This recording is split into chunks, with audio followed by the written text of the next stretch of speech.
राजनीति में शुचिता की बात होती है, अच्छे उम्मीदवारों को चुनाव लड़ाने की बात होती है और राजनीतिक अपराधीकरण को खत्म करने की बात होती है। लेकिन सच में क्या ऐसा होता है? चुनावी मौसम में तो बिल्कुल नजर नहीं आता। उत्तर प्रदेश की ही बात कर लीजिए। उत्तर प्रदेश में समाजवादी पार्टी से लेकर कांग्रेस, भारतीय जनता पार्टी, हर कोई ऐसा नेता चुनावी मैदान में उतार रहा है जो कि आपराधिक छवि का है। देखिए, चुनाव आते ही एक चर्चा जो हमेशा जोर पकड़ती है वो है राजनीतिक अपराधीकरण की और उसे खत्म करने की। उत्तर प्रदेश में भी चुनाव है और यही चर्चा उफान पर है, लेकिन लगता है कि इस मामले पर राजनीतिक दलों के बीच मौन सहमति है और इसी का नतीजा है कि कोई कम तो कोई ज्यादा। लेकिन चुनाव में आपराधिक छवि के नेताओं को चुनावी मैदान में कूदाने से नहीं चूकते।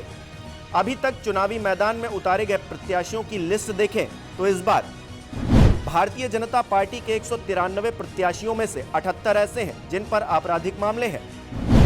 बीजेपी की लिस्ट में डिप्टी सीएम व सिराथू से घोषित प्रत्याशी केशव प्रसाद मौर्य समेत 6 मंत्री भी शामिल हैं। वहीं समाजवादी पार्टी के 159 में से 70 प्रत्याशी क्रिमिनल बैकग्राउंड के हैं, जिसमें राजेश यादव, राम खिलाड़ी सिंह, नसीर अहमद खान, पंकज मलिक, मधुसूदन शर्मा जैसे प्रत्याशियों के नाम शामिल हैं।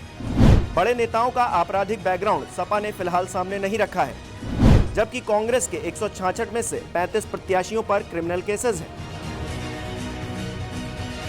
माने हमाम में सभी नंगे, एक दूसरे पर कीचड़ उछालने का हक किसी को भी नहीं। हालांकि मजेदार बात तो यह है कि अपराधियों को टिकट देने वाले राजनीतिक दल एक दूसरे के उम्मीदवारों पर जमकर उंगलियां उठाते हैं, लेकिन अपने प्रत्याशियों की छवि को नहीं देखते।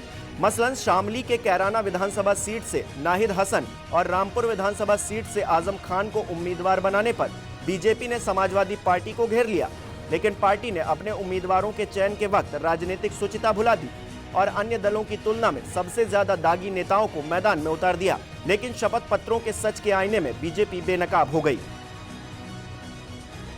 अब आप इसे लोकतंत्र का दुर्भाग्य समझें या नए दौर की सियासी रणनीति, जहां कहना तो है लेकिन करना नहीं है का फॉर्मूला प्रचलन में है और पूछे जाने पर पार्टियां बरगला भी लेती हैं। बहरहाल सियासी दल जो करें सो करें, लेकिन आखिरी फैसला तो जनता के हाथों में है। अब उसे ही तय करना है कि उसका नेता कैसा हो। और अगर हमाम में सभी एक से बढ़कर एक नजर आने लगे तो नोटा का सोटा भी अब जनता के हाथों में ही है।